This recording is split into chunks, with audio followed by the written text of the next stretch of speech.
রাত হলেই সকাল আর দিন শেষ হলেই রাত, এটাই তো নিয়ম। তো আসসালামু আলাইকুম, শুভ সকাল। কেমন আছেন আমার প্রিয় ভাইয়া ও আপুরা? আশা করি আল্লাহর রহমতে অনেক অনেক ভালো আছেন। আমিও আলহামদুলিল্লাহ আপনাদের সকলের দোয়ায় আল্লাহর রহমতে ভালো আছি। তো বরাবরের মতো আজকেও আমি সকালবেলা উঠে ঘর দুয়ার ঝাড়ু দিয়ে বাসি কাজ মোটামুটি সেরে মুরগিগুলোকে ছেড়ে দিয়ে চলে এসেছি আমার গাছের যত্নে। প্রতিদিন যা করতে হয়। এখন তো অনেক রোদ উঠে আর আমার বারান্দায় রোদ পড়ে, গাছে প্রতিদিন পানি দিতে হয়, গাছের যত্ন নিতে হয়। একদিন পানি না দিলে গোড়াটা শুকিয়ে যায়। আর এই কাজটা আমার করতে অনেক ভালো লাগে, যখন বাসি কাজ সারার পর এগুলো করি অনেক ভালো লাগে। তো গাছে পানি দেব, তারপর আরও অন্যান্য অনেক কাজ আছে, সেগুলো সারবো, আপনাদের সাথে শেয়ার করব। তো এসেছি বাহিরের গাছের গোড়াতে পানি দিতে। তো আমার যে সিম গাছটা সমস্যা ছিল আপনাদের বলেছিলাম, সেই গাছটা মাসাল্লাহ এখন অনেকটা সুন্দর হয়েছে, সুস্থ হয়েছে আর কি। অতটা ভালো না, কিন্তু এখন সুস্থ আছে। গাছে ফুল এসেছে, বাঁধি এসেছে, সিমও ধরবে ইনশাল্লাহ। আপনাদের সাথে অনেক ভিডিওতে শেয়ার করব। ভালো লাগলো আর কি গাছটা দেখে। তো এই তো পান গাছ এখন নতুন পাতা আর গজাবে না। গাছটার এখন চঞ্চলতা ভাব কমে যাবে পান গাছের, কারণ গাছটা এখন ঘুমিয়ে যাবে। মুরব্বিরা যা বলে আর কি, যে পৌষ মাস, অগ্রহায়ণ মাস, কার্তিক মাসে থেকে শুরু হয় পান গাছের ঘুমন্ত সময়, তখন আর গাছের নতুন পাতা গজায় না, এটা আর কি বলে। আসলেও ঠিক তাই হয়। তো এখন আগে যে পাতা ছিল পান পাতা, সেগুলোই বাড়তে হবে, ওগুলোই ঝরে পড়বে, ছিঁড়ে ছিঁড়ে খাবে আমার দাদি শাশুড়ি, আর আমিও কেউ চাইলে তাকে দিয়ে দেই। তারপরও গাছের গোড়ায় পানি দিতে হবে, দু একটা করে কুশি ছাড়বে। এই তো মরিচ গাছ দেখতেছি, ভালো লাগে। তো আমার ননদ এসেছে, ওই দিন বলতেছে, ভাবি গাছে এগুলো পাতা না মরিচ? মাশাল্লাহ অনেক অনেক মরিচ ধরেছে গাছে, শুধু মরিচই দেখা যায়, কালো মরিচ, দেখতেও ভালো লাগে। অনেক ধরেছে, ফুলও আছে, অনেক মরিচ। তো আমরা সাধারণ মধ্যবিত্ত পরিবারের ছেলের বউদের যা সবসময় করতে হয়, যেমন রান্না করতে হলে লাকড়ির চিন্তা, খড়ি দিবার চিন্তা, এগুলো আগে করতে হয়। তো বাড়িতে যে গাছপালা ডালপালা আছে, এগুলো মাঝে মাঝে ছেটে এগুলো দিয়ে লাকড়ি বানাতে হয়, আবার প্রয়োজন হলে কিনেও আনতে হয়। বাড়িতে গাছালি আছে মোটামুটি কম বেশি ভালোই, ওগুলোতে চলে। যদি না হয় আবার মাঝে মাঝে ঘষি, তারপর আপনাদের হলো চলা, এগুলো কিনতে হয়। তো আমরা যারা গ্রামের বউ, তাদের এ সমস্ত কাজই করতে হয়। বিশেষ করে রান্নার কাজে যে ভালো খড়িজো না থাকলে, লাকড়ি না থাকলে রান্না করতে ভালো লাগে না, রান্নায় মন বসে না। সবসময় এই খড়িজোবাটার চিন্তা আগে করতে হয়, রান্না করতে গেলে আগে ভালো খড়িজোবার চিন্তা ভাবনা করি। তো আমরা বাড়ির ভিতরে এই কাজগুলোই করি, আমার ভালো লাগে, আমার করতে ভালো লাগে। বাড়ির ভিতরে এসব কাজ করতে আমার কোনো সমস্যা হয় না, কাজে পড়ে থাকতে ভালো লাগে। কাজকে আমি অনেক ভালোবাসি। কাজ না থাকলে আরও মনটা খারাপ থাকে, আর যখন কাজে করি, কাজকর্ম করি, তখন ভালো লাগে।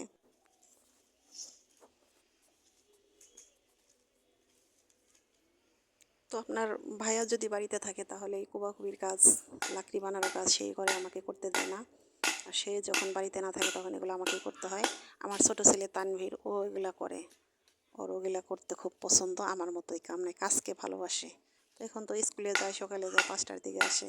টুকিটাকি যে কাজ আছে এগুলো আমি করি, কারণ আমার বাড়িতে ওই রকম অন্য কোনো কাজ নেই, শুধু রান্নাবান্না, গোছগাছ, নিজেদের নিয়ে যা তাই, তাছাড়া আমার আর কোনো কাজ করতে হয় না।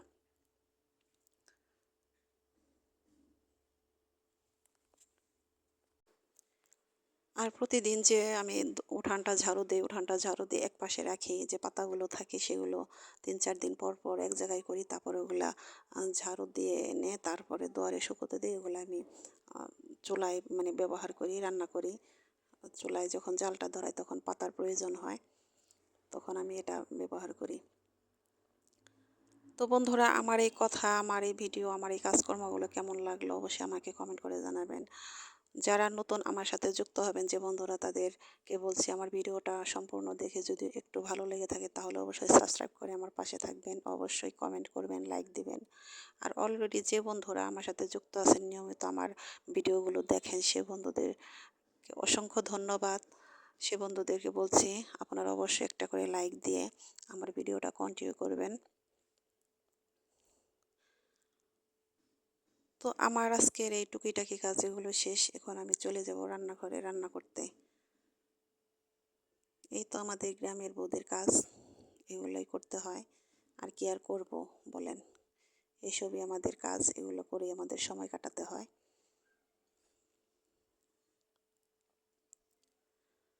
তো আমি চলে এসেছি দুপুরে রান্নাঘরে, এসে আমি করলা ভাজিটা করে নিতেছি আগে। তো আজকে করলা ভাজি করলাম আলু দিয়ে, আর হলো মাছের মাথা দিয়ে লাউ রান্না করব, দেশি লাউ, সেটা রান্না করব। তো মাছের মাথাটা অনেক বড়, সে কারণে এই মাথাটা আমি আগে সব মশলা দিয়ে মেখে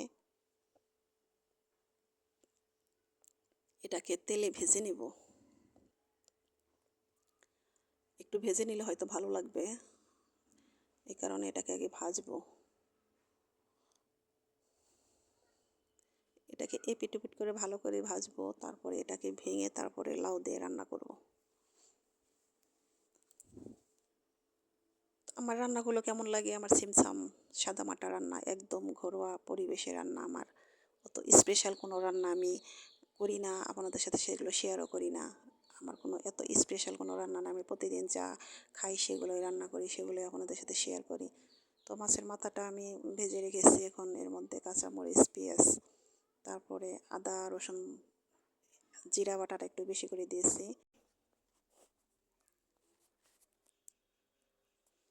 এখন এগুলো আমি ভালো করে ভাজবো। ভেজে তার মধ্যে দিয়ে দেব হলুদ গুঁড়ো, মরিচ গুঁড়ো, ধনিয়া গুঁড়ো, তারপরে দিয়ে দেব চারপাশ দিয়ে একটু পানি।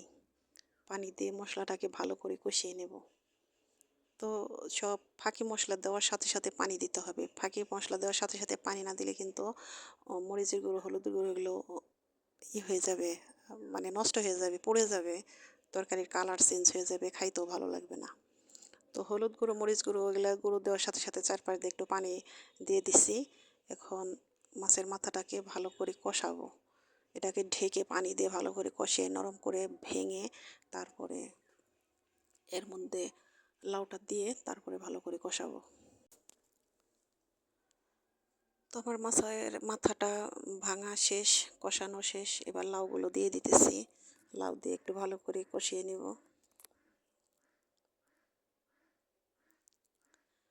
তো লাউটা দিয়ে ভালো করে কষিয়ে এটাকে নাড়াচাড়া করে কষিয়ে তারপরে ঢেকে দিব। ঢেকে তারপরে একটু কষাবো। কষানো হয়ে গেলে তারপরে এর মধ্যে জল দেবো। তো এর ফাঁকে আমি চলে এলাম আমার বাগানে। ধনিয়া পাতাগুলো আমি লাউয়ের মধ্যে দেব।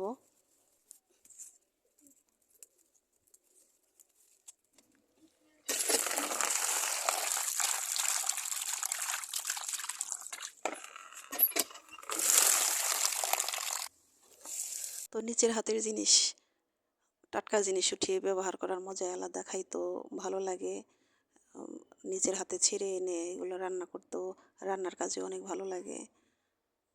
তো আমার লাউ রান্নাটা প্রায় শেষের দিকে, লাউয়ের মধ্যে দিয়ে ঝোল দিয়ে এখন রান্না করব। তারপর এখানে আমার লাউ রান্না প্রায় শেষ।